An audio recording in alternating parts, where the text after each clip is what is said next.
लोक सभा दे विच औरतां दे लई लिया गया इतिहासिक फैसला।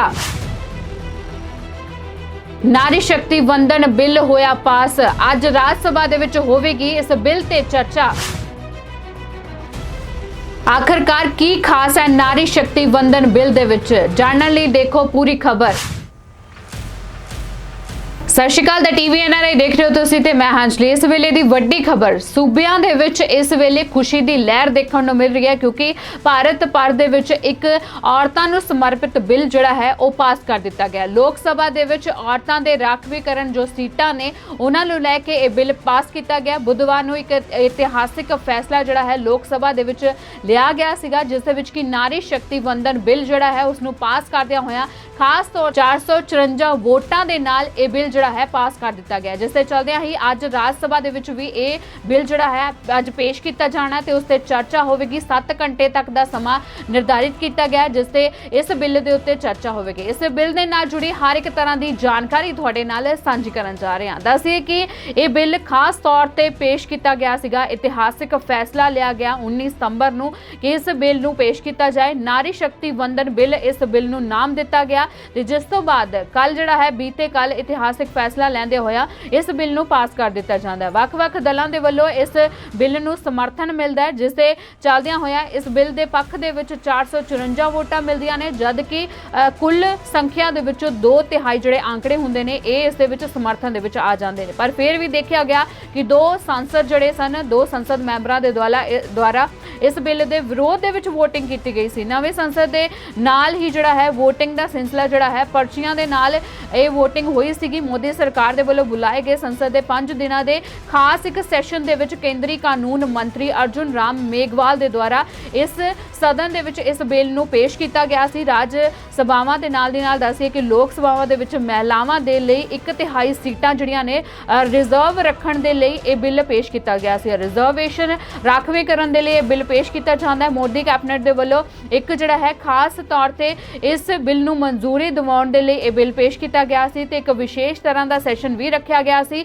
जिस ते लगातार चर्चा हुंदी हुई नज़र आ रही सी ते आखिरकार बुधवार नूं ये इतिहासिक बिल जिहड़ा है वो पास हो जांदा लोक सभा दे विच। ते हुण राज सभा दे विच इस बिल ते चर्चा होनी है, नाल दी नाल विचार वटांदरा किया जाएगा। वख-वख दलां दे नाल उन्हां दे नेतावां दे नाल इस बिल दे उत्ते गलबात की जाएगी। संविधान दी खास धारा 223 दे तहत जिहड़ा है इस बिल ते चर्चा होवेगी। नाल दी नाल दस दिए कि इस बिल दे विच जिहड़ा है राज सभा दे विच चर्चा तो होवेगी, इसनूं पास कराउण दे लई भी पेश किया जाएगा। पर इस तो पहला दस दिंदे आ कि एक खास बिल की है। दरअसल औरतां दे राखवीकरण दे लई नारी शक्ति वंदन एक्ट जिहड़ा है पास होया। कानून मंत्री अर्जुन राम मेघवाल दे वल्लों लोक सभा दे विच 128वीं संविधानिक संशोधन दे विच बिल जिहड़ा है महिला राखवाकरण बिल पेश किया गया सी। इस बिल दे बारे तुहानूं डिटेल दे विच जानकारी दे दिंदे आ। सब तो पहलां तां दस्सी कि इस बिल नूं लैके लगातार बहस हुंदी हुई भी नज़र आ रही सी।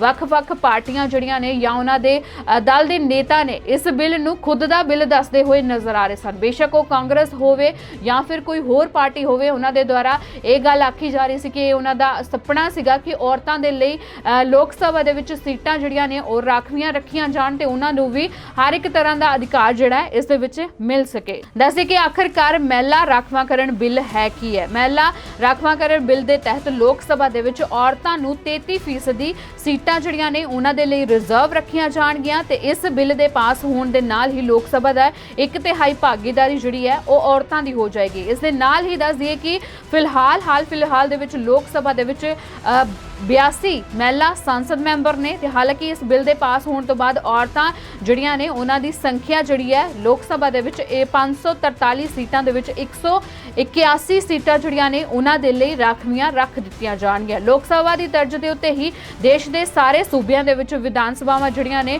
उस दे विच बदलाव लागू होणगे। लोक सभा दे तहत ही विधान सभावां दे विच महिलावां दे लई 33% सीटां जिहड़ियां ने ਉਹ राखवियां रखियां जाणगीਆਂ। नाल दी नाल दस्सी कि महिला राखवाकरण बिल दे तहत सब तो ज़्यादा जिहड़ा राखवाकरण है वो उत्तर प्रदेश की विधान सभा दे विच रखिया जाएगा, क्योंकि इत्थे 403 सीटां दे उत्ते औरतां दी जिहड़ी भागीदारी है वो 133 सीटां ते होवेगी। और नाल दी नाल ये दस्सिए कि ये बिल जिहड़ा है ये किन्ना ਸੂਬਿਆਂ ਦੇ ਵਿੱਚ ਲਾਗੂ ਹੋਣਾ। ਮਹਿਲਾ ਰਾਖਵਾਂਕਰਨ ਸਿੱਧੇ ਤੌਰ ਤੇ ਚੁਣੇ ਗਏ ਜੋ ਜਨ ਨਿਰਧਾਰਿਤ ਲੋਕਾਂ ਦੇ ਚੁਣੇ ਗਏ ਪ੍ਰਤੀਨਿਧੀ ਨੇ ਉਹਨਾਂ ਦੇ ਉੱਤੇ ਲਾਗੂ ਹੋਏਗਾ। ਇਹ ਰਾਜ ਸਭਾ ਜਾਂ ਫਿਰ ਸੂਬਿਆਂ ਦੀਆਂ ਵਿਧਾਨ ਪ੍ਰੀਸ਼ਦਾਂ ਦੇ ਵਿੱਚ ਲਾਗੂ ਨਹੀਂ ਹੋਏਗਾ। ਇਸ ਦੇ ਨਾਲ ਹੀ ਦੱਸ ਦਈਏ ਕਿ ਔਰਤਾਂ ਨੂੰ ਇਸ ਦੇ ਲਈ ਕੀ ਲਾਭ ਮਿਲਣ ਵਾਲਾ ਹੈ। ਖਾਸ ਤੌਰ ਤੇ ਦੱਸ ਦਈਏ ਕਿ ਲੋਕ ਸਭਾ ਦੇ ਵਿੱਚ 181 ਸੀਟਾਂ ਉਹਨਾਂ ਦੇ ਲਈ ਰਾਖਵੀਆਂ ਰੱਖੀਆਂ ਜਾਣਗੀਆਂ।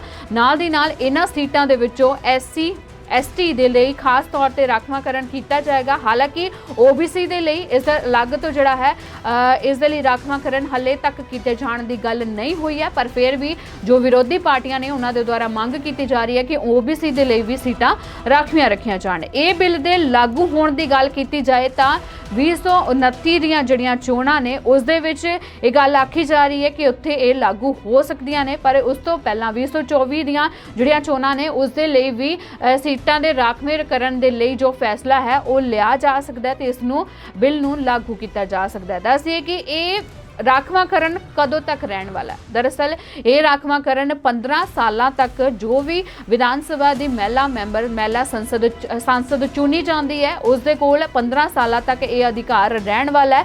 ਉਸ ਦੇ ਚੱਲਦਿਆਂ ਦੱਸੇ ਕਿ ਬਿੱਲ ਦੇ ਤਹਿਤ ਲੋਕ ਸਭਾ ਅਤੇ ਵਿਧਾਨ ਸਭਾਵਾਂ ਦੇ ਵਿੱਚ ਔਰਤਾਂ ਦੇ ਲਈ ਜਿਹੜਾ ਰਾਖਵਾਂਕਰਨ ਹੈ 15 ਸਾਲਾਂ ਦੇ ਲਈ ਨਿਰਧਾਰਿਤ ਕੀਤਾ ਜਾਏਗਾ। ਉਹਨਾਂ ਨੂੰ 15 ਸਾਲਾਂ ਦੇ ਲਈ ਰਾਖਵਾਂਕਰਨ ਮਿਲੇਗਾ। 15 ਸਾਲਾਂ ਬਾਅਦ ਇਹਨਾਂ ਔਰਤਾਂ ਨੂੰ ਰਾਖਵੇਂਕਰਨ ਦੇਣ ਦੇ ਲਈ ਦੁਬਾਰਾ ਤੋਂ ਬਿੱਲ ਜਿਹੜਾ ਹੈ ਉਹ ਲਿਆਉਣਾ ਪਏਗਾ। ਨਾਲ ਦੀ ਨਾਲ ਦੱਸ ਦਈਏ ਕਿ ਇਹ ਕੋਈ ਪਹਿਲੀ ਵਾਰੀ ਨਹੀਂ ਹੈ ਕਿ ਜਦੋਂ ਬਿੱਲ ਪੇਸ਼ ਕੀਤਾ ਗਿਆ ਹੋਵੇ। ਕਈ ਸਾਲਾਂ ਤੋਂ ਜਿਹੜਾ ਹੈ ਇਸ ਬਿੱਲ ਨੂੰ ਪੇਸ਼ ਕਰਨ ਦੇ ਲਈ ਜਿਹੜੀ ਹੈ ਲਗਾਤਾਰ ਕੋਸ਼ਿਸ਼ ਕੀਤੀ ਜਾ ਰਹੀ ਸੀ। ਪਹਿਲੀ ਵਾਰ ਜਿਹੜਾ ਹੈ ਲੋਕ ਸਭਾ ਦੇ ਵਿੱਚ ਜੇਕਰ ਗੱਲ ਕੀਤੀ ਜਾਏ HD ਦੇਵਗੌੜਾ ਦੇ ਸਰਕਾਰ ਦੇ ਦੁਆਰਾ 12 ਸਤੰਬਰ 1996 ਨੂੰ ਇਹ ਬਿੱਲ ਪੇਸ਼ ਕੀਤਾ ਗਿਆ ਸੀ ਸੰਸਦ ਦੇ ਵਿੱਚ, ਔਰ ਉਸ ਤੋਂ ਹਾਲਾਂਕਿ ਉਦੋਂ ਵੀ ਇਹ ਬਿੱਲ ਜਿਹੜਾ ਹੈ ਪਾਸ ਨਹੀਂ ਕੀਤਾ ਗਿਆ ਸੀ। ਕਈ ਸਾਰੇ ਲਾਭ ਨੇ ਜੋ ਆਉਣ ਵਾਲੇ ਸਮੇਂ ਦੇ ਵਿੱਚ ਔਰਤਾਂ ਨੂੰ ਇਸ ਬਿੱਲ ਦੇ ਨਾਲ ਮਿਲਣ ਜਾ ਰਹੇ ਨੇ। ਦੱਸਿਏ ਕਿ ਜਲਦ ਹੀ ਇਹ ਬਿੱਲ ਜਿਹੜਾ ਹੈ ਲਾਗੂ ਹੋ ਜਾਵੇਗਾ। ਚੋਣਾਂ ਦਾ ਧਿਆਨ ਦਿੰਦੇ ਹੋਏ ਖਾਸ ਤੌਰ ਤੇ ਇਹ ਬਿੱਲ ਹੁਣ ਪਾਸ ਕਰਵਾਇਆ ਗਿਆ। ਅੱਜ ਰਾਜ ਸਭਾ ਦੇ ਵਿੱਚ ਇਸ ਬਿੱਲ ਤੇ ਚਰਚਾ ਹੋਣੀ ਹੈ। 7 ਘੰਟੇ ਤੱਕ ਦਾ ਸਮਾਂ ਜਿਹੜਾ ਹੈ ਨਿਰਧਾਰਿਤ ਕੀਤਾ ਗਿਆ, ਪਰ ਅਜਿਹੇ ਦੇ ਵਿੱਚ ਇਹ ਗੱਲ ਵੀ ਸਾਹਮਣੇ ਆ ਰਹੀ ਹੈ ਕਿ ਵੱਖ-ਵੱਖ ਪਾਰਟੀਆਂ ਜਿਹੜੀਆਂ ਨੇ ਇਸ ਬਿੱਲ ਨੂੰ ਖੁਦ ਦਾ ਬਿੱਲ ਦੱਸਦੀਆਂ ਹੋਈਆਂ ਨਜ਼ਰ ਆ ਜਾਂਦੀਆਂ ਨੇ। ਸੋਨੀਆ ਗਾਂਧੀ ਦਾ ਕਹਿਣਾ ਸੀਗਾ ਕਿ ਉਹਨਾਂ ਦੇ ਜਿਹੜੇ ਪਤੀ ਨੇ ਜਾਂ ਫਿਰ ਸਾਬਕਾ ਪ੍ਰਧਾਨ ਮੰਤਰੀ ਰਾਜੀਵ ਗਾਂਧੀ ਦੇ ਦੁਆਰਾ ਇਸ ਬਿੱਲ ਨੂੰ ਪਾਸ ਕਰਾਉਣ ਦਾ ਇੱਕ ਸੁਪਨਾ ਦੇਖਿਆ ਗਿਆ ਸੀ। ਬਾਅਦ ਦੇ ਵਿੱਚ ਇਸੇ ਗੱਲ ਤੇ ਟੌਂਟ ਕਰਦੇ ਹੋਏ ਸਮ੍ਰਿਤੀ ਇਰਾਨੀ ਦੇ ਦੁਆਰਾ ਕਿਹਾ ਜਾਂਦਾ ਹੈ ਕਿ ਕਈ ਲੋਕ ਜਿਹੜੇ ਨੇ ਇਸ ਬਿੱਲ ਨੂੰ ਆਪਣਾ ਬਿੱਲ ਵੀ ਦੱਸਦੇ ਹੋਏ ਨਜ਼ਰ ਆ ਰਹੇ ਨੇ। ਪਰ ਔਰਤਾਂ ਦੇ ਲਈ ਇਤਿਹਾਸਿਕ ਫੈਸਲਾ ਜਿਹੜਾ ਲਿਆ ਗਿਆ ਸੰਸਦ ਦੇ ਵਿੱਚ, ਲੋਕ ਸਭਾ ਦੇ ਵਿੱਚ ਜਿਹੜਾ ਹੈ 543 ਸੀਟਾਂ ਦੇ ਵਿੱਚੋਂ 33% ਜਿਹੜੀਆਂ ਸੀਟਾਂ ਨੇ ਹੁਣ ਔਰਤਾਂ ਦੇ ਲਈ ਰਾਖਵੀਆਂ ਰੱਖੀਆਂ ਜਾਣਗੀਆਂ। ਖਾਸ ਤੌਰ ਤੇ ਕਈ ਸਾਰੇ ਲਾਭ ਜਿਹੜੇ ਨੇ ਉਹ ਮਿਲਣ ਵਾਲੇ ਨੇ। SC ST ਔਰਤਾਂ ਦੇ ਲਈ ਖਾਸ ਤੌਰ ਤੇ ਰਾਖਵਾਂਕਰਨ ਕੀਤਾ ਜਾਏਗਾ। OBC ਮਹਿਲਾਵਾਂ ਦੇ ਲਈ ਹਾਲੇ ਤੱਕ ਕੋਈ ਫੈਸਲਾ ਨਹੀਂ ਲਿਆ ਗਿਆ, ਪਰ ਹੋ ਸਕਦਾ ਹੈ ਕਿ ਆਉਣ ਵਾਲੇ ਦਿਨਾਂ ਦੇ ਵਿੱਚ ਇਸ ਦੇ ਉੱਤੇ ਵੀ ਵਿਚਾਰ ਚਰਚਾ ਹੋਵੇ। ਤੇ ਨਾਲ ਦੀ ਨਾਲ ਦੱਸੀਏ ਕਿ